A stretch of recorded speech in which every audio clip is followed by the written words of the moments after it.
اور پھر قرآن پاک ہی کے اندر وہ معروف آیت ہے، ما کان محمد ابا احد من رجالکم ولکن رسول اللہ و خاتم النبیین. یہ آیت آپ سب کو آتی ہے کہ رسول اللہ صلی اللہ علیہ وسلم تم میں سے کسی مرد کے باپ نہیں ہیں لیکن اللہ کے آخری رسول ہیں. یہاں پہ ایک بات سمجھنے کی ضرورت ہے. جب ہم یہ آیت ما کان محمد ابا احد من رجالکم ولکن رسول اللہ و خاتم النبیین قادیانیوں کے سامنے رکھتے ہیں، آپ بھی کبھی اس آیت کو قادیانیوں کے سامنے رکھیں تو وہ آپ کو یہ کہیں گے یہاں پہ خاتم النبیین سے مراد آخری نبی نہیں ہے، یہاں خاتم النبیین سے مراد نبی تراش مہر ہے، یعنی نبی بنانے والی مہر. یہاں پہ مراد آخری نبی نہیں ہے بلکہ نبی بنانے والی مہر ہے. یہ مسئلہ بھی آپ نے یاد رکھنا ہے. اور ان مسائل کو جب تک آپ یاد نہیں رکھیں گے آپ ابلاغ کیسے کریں گے؟ آپ قادیانیوں کو کیسے سمجھا سکتے ہیں؟ دیکھیں عقل کے اوپر کیسا پردہ ہے.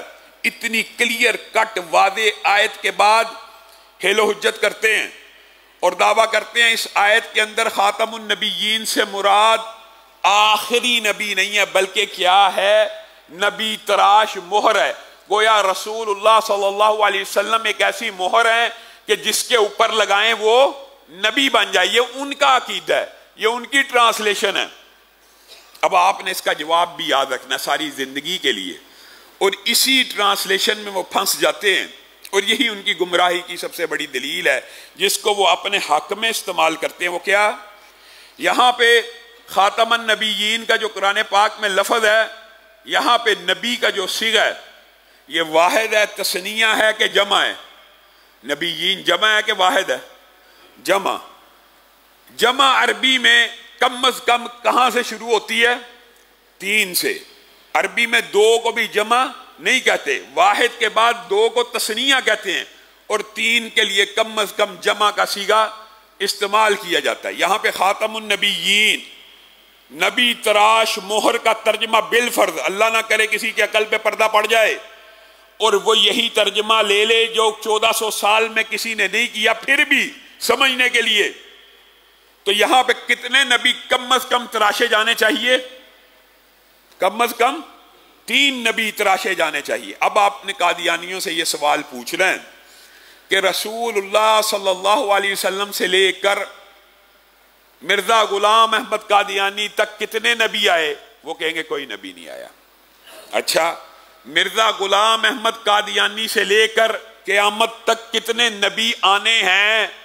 وہ کہیں گے اس کے بعد اب خلافت ہے، نبوت نہیں ہے. اب آپ بتائیے کہ جو ترجمہ اور ٹرانسلیشن قادیانیوں نے کیا، یہاں پہ تو نبی کا صیغہ جمع میں ہے، کم از کم 3 نبی تو آپ کو بھی گڑنے پڑیں گے اگر آپ اس ترجمے کے قائل ہیں، ورنہ آپ کا عقیدہ بھی باطل ہے اور آپ کا ترجمہ بھی فاسد ہے. اگر آپ نے ترجمہ یہی کرنا ہے تو پھر 3 نبیوں کی کم از کم آپ کو بھی ضرورت تھی. گویا یہ بات ثابت ہوئی کہ ایک ترجمہ وہ ہے جو آپ کرتے ہیں اور ایک ترجمہ وہ ہے جو رسول اللہ کرتے ہیں، انا خاتم النبیین، اور اس کا ٹرانسلیشن رسول اللہ صلی اللہ علیہ وسلم کر کے گئے ہیں. لا نبی بعدی، اس کی ٹرانسلیشن یہ ہے کہ میرے بعد کوئی نبی نہیں.